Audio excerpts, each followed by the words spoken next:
Hey guys, Laura with Garden Answer. Today I'm going to plant an upside down tomato planter using a hanging basket. There are specific upside down tomato planters you can buy, but I just don't think that they're that attractive. So I thought it would be fun to use a hanging basket, plant the tomato out of the bottom, and then plant something else out of the top.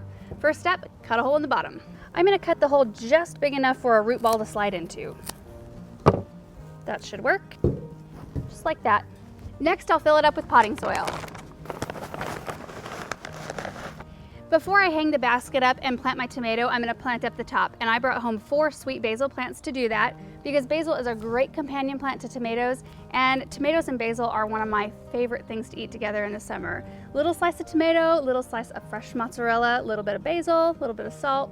Super good. Gotta grab my plants. Here they are. They smell so good. Ooh, this one's a little dry. Needs a little water.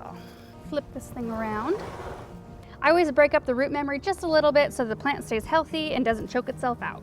I feel like I say root memory a lot, but if you don't know what breaking the root memory is, it's just when you take your plant out, you rough up the roots just a little bit, because if you don't, they will continue to grow in that pattern and eventually they'll just choke themselves out. They won't root out and root into the soil. I don't know why, it's just a weird thing, but it keeps them nice and healthy.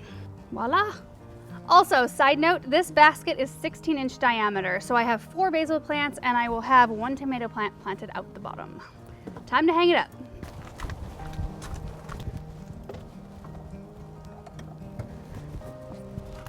Now I can plant my tomato, and this is a Willamette variety tomato that produces medium-sized tomatoes, and it is determinate. So on tomato tags, you'll either see that they are determinate or indeterminate. And if you're doing an upside down planter or any type of container gardening, always choose a determinate variety because that means that they will grow more compact. Indeterminate are vining tomatoes, and they can grow anywhere from 6 to 10 feet tall, and we don't want that for this. So I'm just gonna take it out of its container, and I'm gonna have to remove a little bit of soil around the roots so that we can fit it in the hole. Just gently ease it up through the hole. Haha, we made it. And then I'm going to take my liner and make sure I've got it securely around the top of the root ball. Perfect. Clean up my mess. So that is all there is to it. It's really easy to put together, and I already had this in my garage just sitting there. So I think it's a great way to utilize a hanging basket. So all I need to do now is water and fertilize it, and I'm going to start with a starter fertilizer, and then as the season progresses, I'll switch to the Grow formula.